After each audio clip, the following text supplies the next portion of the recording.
കേരളത്തിന്റെ പ്രതിപക്ഷ നേതാവ് വളരെ വ്യക്തമായി തന്നെ സെക്രട്ടേറിയറ്റിന് മുന്നിൽ നിന്ന് പ്രഖ്യാപിച്ചിട്ടുണ്ട്. ഇനി അടിക്കാൻ വരുന്നവരെ തിരിച്ചടിക്കും. എന്ത് പറ്റിയടാ? ചായ നെറുകന്തലേ കയറി ബ്ലോക്ക് ആയതാ. അങ്ങനെ അടിക്കുന്നവരെ തിരിച്ചടിക്കുന്നതിൽ തെറ്റുണ്ടോ? അപ്പൊ എനിക്ക് തിരികെ ഒരു ചോദ്യമുണ്ട്. കൊല്ലുന്നവരെ തിരിച്ചു കൊല്ലുന്നതിൽ തെറ്റുണ്ടോ? അങ്ങയുടെ അഭിപ്രായം എന്താ? കൊല്ലാൻ പാടില്ലെന്നാണ് എന്റെയാണ് അഭിപ്രായം. താങ്കൾക്ക് അറിയേണ്ടതെങ്കിൽ ആരും കൊല്ലരുതെന്നാണ്, അതുപോലെ ആരും അടിക്കരുത് എന്നുമാണ്. ദൃഷ്ടാന്തം കൊന്നാൽ തിരിച്ചു കൊല്ലും എന്ന് പറഞ്ഞത് ആരൊക്കെയാണ് എന്ന് കേരളത്തിന്റെ ചരിത്രത്തിൽ ഓർമ്മയുള്ള എല്ലാവർക്കും ഓർമ്മയുണ്ട്. കൊല്ലുന്നവരെ തിരിച്ചു കൊന്നതാരാണ് എന്നും നല്ല ഓർമ്മയുണ്ട്. ശ്രീ ജെയ്ക്സി തോമസ്, നല്ല ഓർമ്മയുണ്ട്. എന്തിനാണ് വഴി കൂടെ പോണ വയ്യാവലിയായിരുന്നു വാങ്ങണത്? അയ്യോ, അതിപ്പോ പുതിയതൊന്നും അല്ലല്ലോ, ഇവന്റെ സ്ഥിരം പരിപാടിയല്ലേ. ഒരു സമര വൈകൃതം നടത്തുന്നതിന് നമ്മുടെ നാട് സാക്ഷ്യം വഹിച്ചു. അതേ തുടർന്ന് അവിടെ സംഘർഷം ഉണ്ടായി എന്നുള്ളത് വസ്തുതയാണ്. അങ്ങോട്ടും ഇങ്ങോട്ടും മർദ്ദനം ഏൽക്കുകയും ഏൽക്കുകയും ചെയ്യേണ്ടവന്ന അനുഭവങ്ങൾ ഒഴിവാക്കപ്പെടേണ്ട. അങ്ങനെയല്ലല്ലോ മുഖ്യമന്ത്രി പറഞ്ഞത്. അങ്ങോട്ടും ഇങ്ങോട്ടും സംഘർഷം ഉണ്ടായി എന്നല്ലല്ലോ കേരളത്തിലെ മുഖ്യമന്ത്രി പറഞ്ഞത്. ശ്രീ ജെയ്ക്സി തോമസ്,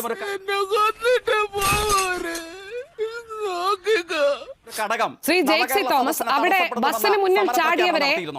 ബസ്സിന് മുന്നിൽ ചാടിയവരെ ജീവൻ രക്ഷാ പ്രവർത്തനം നടത്തുകയായിരുന്നു, സംഘർഷമായിരുന്നു എന്നല്ല കേരളത്തിന്റെ മുഖ്യമന്ത്രി പറഞ്ഞത്. മുഖ്യമന്ത്രി പറയുന്നതാണോ താങ്കൾ പറയുന്നതാണോ ശരി?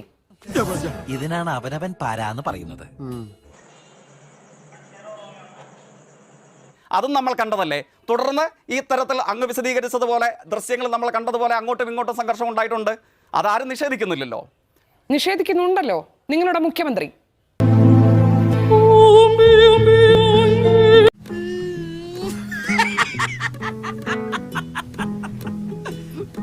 ആദ്യം ബസ്സിന് മുന്നിൽ ചാടി ആത്മഹത്യ ചെയ്യാൻ ശ്രമിച്ചു സമരം നടത്തണമെന്നും അവരുടെ സമരത്തിന്റെ മുദ്രാവാക്യം എന്തായിരിക്കണം എന്നും തീരുമാനിക്കാൻ ഞാനോ താങ്കളോ ഒക്കെ ആരാണ്?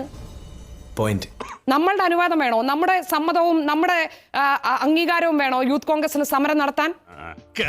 സത്യമാണെങ്കിലും എനിക്ക് അംഗീകരിച്ചു കൊടുക്കാൻ പറ്റും. യൂത്ത് കോൺഗ്രസ് എങ്ങനെ സമരം ചെയ്യണം, മറ്റുള്ളവർ എങ്ങനെ സമരം ചെയ്യണം, അപ്പോൾ സമരം ചെയ്യുന്നത് ഞങ്ങൾക്ക് ഇഷ്ടപ്പെട്ടില്ലെങ്കിൽ ഞങ്ങൾ ചെടിച്ചട്ടി എടുത്ത് തലക്കടിക്കും എന്ന് തീരുമാനിക്കാൻ നിങ്ങളെ ആരെങ്കിലും ചുമതലപ്പെടുത്തിയിട്ടുണ്ടോ?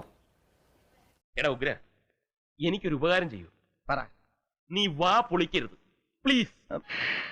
ഞാൻ പോയി വരട്ടെ മക്കളെ. 2-ാം തീയതി വരാം. ഏത് മാസം? എല്ലാ മാസവും 2-ാം തീയതി ഉണ്ടല്ലോ. എന്തോന്നും മറന്ന പോലെ. എനിക്കുള്ളതാണോ? അതെ, എനിക്ക് വേഗം തന്നോ, മറക്കണ്ട. ഇപ്പോഴെനിക്ക് സമാധാനായി.